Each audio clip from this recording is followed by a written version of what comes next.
2024 August 9 west Bengal రాజధాని అయినటువంటి కోల్కతాలో అభయ అనేటువంటి ఒక అమ్మాయి పైన అత్యాచారం జరిగినటువంటి విషయం మనందరికీ తెలిసిందే.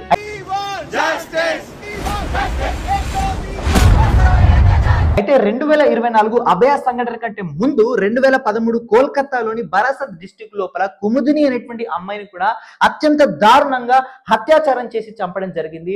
అండ్ ఆ సందర్భంలో అప్పుడు అండ్ ఇప్పుడు ముఖ్యమంత్రిగా ఉన్నటువంటి మమతా బెనర్జీ గారు ఈ కుముదిని వాళ్ళ ఫ్యామిలీని పరామర్శించడం కోసం వాళ్ళ ఊరు వెళ్ళినప్పుడు ఊరి ప్రజలందరూ కూడా సీఎం ని అడ్డుకొని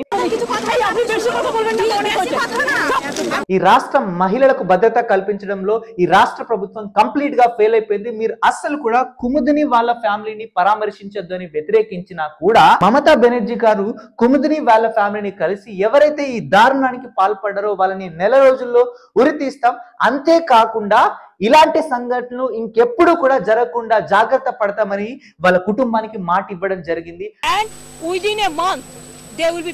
అయితే మాట ఇచ్చిన ప్రకారమే వెస్ట్ బెంగాల్ రాష్ట్ర ముఖ్యమంత్రి అయినటువంటి మమతా బెనర్జీ గారు ఆ రాష్ట్రంలో జరిగేటువంటి మహిళల పైన అత్యాచారాలను తగ్గించారా అంటే నో.